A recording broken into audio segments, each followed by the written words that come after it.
ख़वातीन व हज़रात, प्रोक्रेस्टिनेशन, ताख़ीर, ये वो मौजू जिस पर आपसे बातचीत का सिलसिला काफ़ी हफ़्तों से जारी है।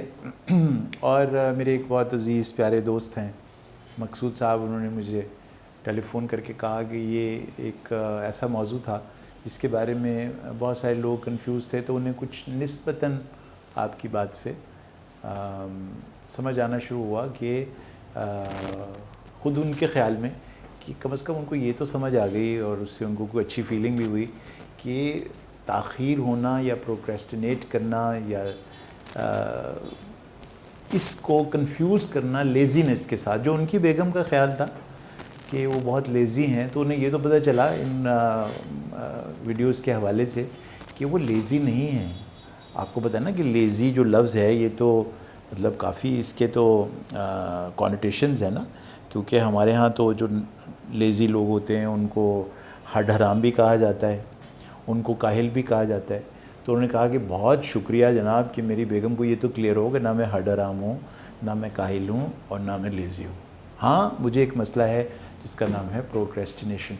वैसे ही अंग्रेज़ी के अल्फाज के पीछे छुप जाने से ज़रा इंसान अच्छा महसूस करता है। तो चलिए, और कुछ नहीं तो ये फ़ायदा तो होगा कि हम अपने आप को ज़रा ज़्यादा अंग्रेज़ी मसले में उलझा हुआ पाएंगे, और जब हम किसी अंग्रेज़ी मसले में उलझे हुए पाते हैं अपने आप को तो हमें ज़रा अंग्रेज़ सा महसूस होता है और अच्छा भी लगता है कि कुछ देसी मसला थोड़ा ही हुआ है मुझे। देसी मसले तो आपको पता है ना, बट कढ़ाई खाने से होते हैं, देसी मुर्गे खाने से होते हैं, वगैरह वगैरह। सर, तो ये जो प्रोक्रेस्टिनेशन की गुफ्तगू से ये नतीजा अख़ज़ हो गया है कि खुदा के लिए आज के बाद कभी अपने आप को लेज़ी या काहिल या हड हराम ना समझिएगा, ये बहुत ज़रूरी हो गया। और दूसरी बात जो बहुत ही ज़रूरी है, जो कि पता नहीं अब तक मैं इसको आप तक पहुंचा पाया हूँ या नहीं, कि बाज़ औक़ात कोई लेबल लगाकर हम उस लेबल के पीछे छुपने की कोशिश करते हैं। जैसे हमें मालूम है कि हमारे मुल्क में बहुत सारे इलाके जो हैं ना, उनके बारे में ये कहा जाता है कि भाई वहाँ के लोग तो वसीले होते ही हैं ना, तो अब जैसे उनके पास एक लाइसेंस हो गया है उससे में आने का। ये जो लेबल्स के पीछे छुपना है ये तो मुनासिब नहीं है। तो जनाब कभी भी अपने आप को प्रोक्रेस्टिनेशन के लेबल में भी नहीं डालिएगा, और ये कहना कि मैं प्रोक्रेस्टिनेटर हूँ ज़्यादा ख़तरनाक है। आसान बात यह है कि भाई मेरी मुश्किलात में से एक मुश्किल प्रोक्रेस्टिनेशन या चीज़ों को ताख़ीर से करने की कैफ़ियत भी है। ये ज़्यादा मुनासिब होगा, क्योंकि फिर अगर ये आपकी मुश्किलात में से एक मुश्किल है तो फिर जहाँ आपने इतनी मुश्किलात को हल किया है और मसाइल को हल किया है तो ये भी तो हल हो सकता है।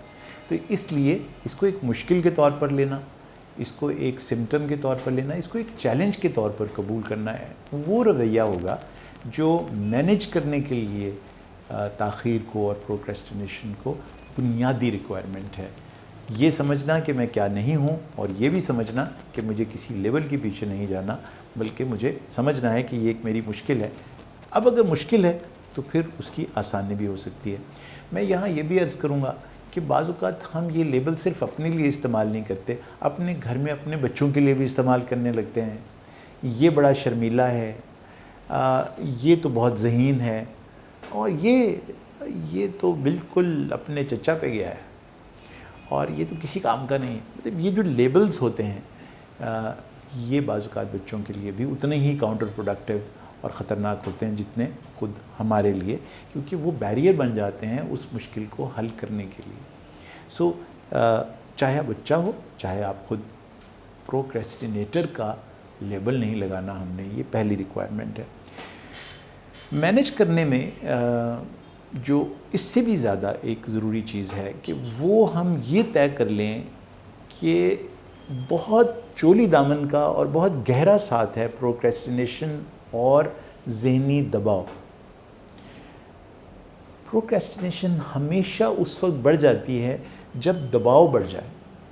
यानी अगर किसी चीज़ की डिमांड की बहुत भारी कीमत है, अगर वो मैंने ना किया तो जाने क्या हो जाएगा, तो इस बात के इम्कानात ज़्यादा हो जाएंगे कि आप प्रोक्रेस्टिनेट करें, यानी ताख़ीर करें। क्योंकि उसके साथ ही एक रवैया पैदा होता है कि चूँकि इस चीज़ की बहुत भारी कीमत है, इसके कॉन्सिक्वेंसेस बहुत ज़्यादा हैं, اور اس کی ایک کاسٹ ہے جو مجھے ادا کرنی پڑے گی، اس کی قیمت ادا کرنی پڑے گی، تو پھر ہم اس کام کو بہت زیادہ پرفیکٹ کرنے کی کوشش کرتے ہیں۔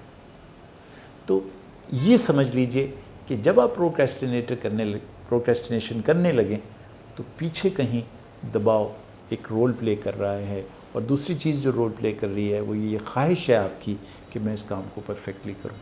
پھر مینجمنٹ کتنی آسان ہوگی کہ جب آپ نے طے کر لیا کہ میری پروکریسٹینیشن اور دباؤ کا ایک تعلق ہے، اور میں اس کام کو پرفیکٹلی کرنا چاہتا ہوں اس لیے اس میں تاخیر کر رہا ہوں، تو پھر دونوں چیزیں آپ کال کریں، باقاعدہ کہیں کہ یہ میں دباؤ کی وجہ سے ایسے کر رہا ہوں اور پرفیکٹ کرنا چاہتا ہوں اس لیے میں ڈیلے کر رہا ہوں۔ یہ جو جنگ آپ جیتیں گے اس کو لیبل کر کے، یہ شاید بنیادی وہ انیستھیزیا ہے جس کے پیچھے پھر پروکریسٹینیشن کی سرجری کرنا آسان ہو جائے۔ اب جناب آئیے اس کے پہلے سٹیپ پر۔ پہلا سٹیپ یہ ہے جناب کہ کسی نے بڑی ہی خوبصورت بات کہی ہے کہ چیزوں کو مکمل کر لینا ان کو پرفیکٹلی کر لینے سے کہیں بہتر ہے۔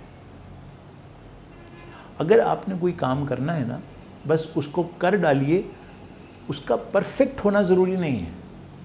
اس میں پرفیکشن کیسے آئے گی یہ میں ایک علیحدہ ویڈیو اس کے اوپر آپ کے ساتھ شیئر کروں گا، اور اس میں اس بات کو ڈسکس کریں گے کہ چیزوں کا پرفیکٹ ہونا بھی ضروری ہوتا ہے۔ لیکن اگر آپ مقصد کے طور پر اور خوف کے طور پر کہ اگر میں نے اس کو پرفیکٹلی نہ کیا تو اس کی بڑی قیمت ادا کرنی پڑے گی، پروکریسٹینیشن کو جنم دیتا ہے، تو رویے کے طور پر یہ سوچ لیجئے کہ بس مجھے یہ کام کرنا ہے، پرفیکٹ امپرفیکٹ کرنا ہے، اس کا ہونا ضروری ہے۔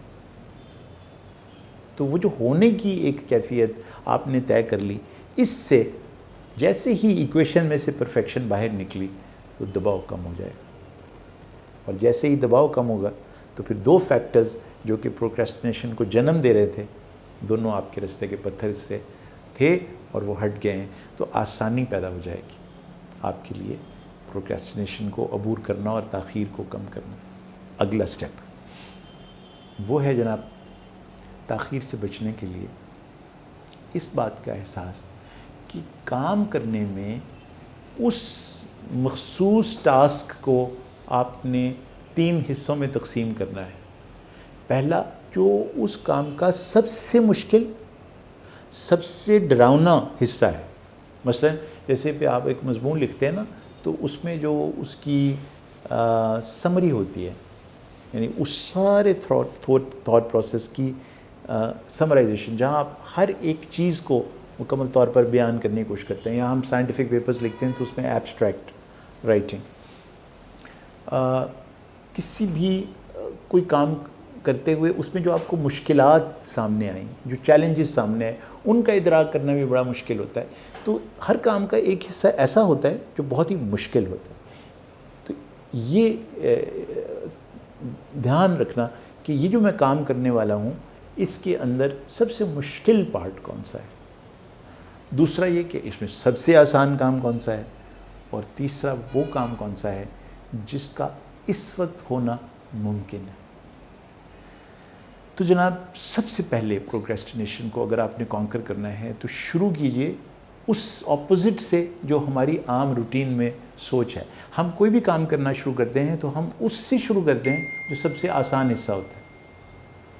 نہیں، پروکریسٹینیشن کو عبور کرنا ہے اگر، اور اس کو کانکر کرنا ہے، تو سب سے پہلے وہ حصہ کرنا ہے جو سب سے مشکل ہے، جو اس کام کا سب سے اگلی پارٹ ہے، ڈیفیکلٹ پارٹ ہے، اس کو فوکس کریں گے۔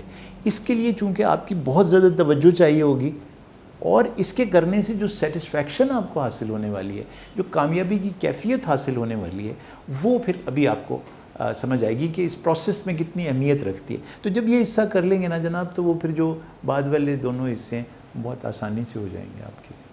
تو دیکھا آپ نے ذرا سا انداز تبدیل کیا، آپ نے اپروچ تبدیل کی اس کی، مشکل پارٹ پہلے اور آسان پارٹ سب سے آخر میں۔ کیا چیز ہے جو کہ پروکریسٹینیشن کو فیول کرتی ہے؟ یعنی اس میں ایک آپ سمجھیں کہ اس آگ پر، جلتی آگ پر تیل کا کام کرتی ہے، وہ ہے اوائڈنس۔ تو یہ طے ہو گیا کہ جناب ہمیں معلوم ہے کہ اوائڈ کرنے سے پروکریسٹینیشن بڑھے گی، تو अवॉइड तो करना ही नहीं। और अवॉइड क्यों कर रहे थे? क्योंकि परफेक्टली करना है, और परफेक्टली करने से स्ट्रेस पैदा हो रही थी, तो वो आपने तो पहले ही हटा दिया ना, उनको कॉल कर दिया, ब्लफ कर दिया, उनको नेम कर दिया आपने। वो जब आपने नेम कर दिया तो उसका हवा हट गया, और अभी जो आपने काम मुकम्मल किया है, एक सबसे मुश्किल हिस्सा, इससे अवॉइडेंस एक तरह से आपके रास्ते से हट गई। पैटर्न आप देखिए क्या बनेगा। आमतौर पर प्रोक्रेस्टिनेशन में ये होता है कि आप किसी बहुत स्ट्रेसफुल और मुश्किल काम को करना शुरू करते हैं, उससे दबाव को महसूस करते हैं। दबाव को महसूस करने के लिए आप ऐसे काम करने शुरू करते हैं जो बहुत आसान होते हैं, और आपको लगता है, और जैसे ही वो करने लगते हैं तो आपका दबाव कम हो जाता है।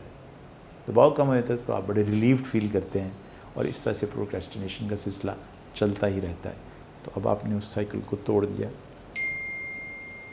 जैसे ही तोड़ा तो जनाब आपको मुबारक हो, प्रोक्रेस्टिनेशन का एक बड़ा हिस्सा आपने कॉन्कर कर लिया, और यहाँ से वो अमल शुरू होता है कि जहाँ आपको अब अप्रिशिएट करना है अपने आप को इस काम के लिए।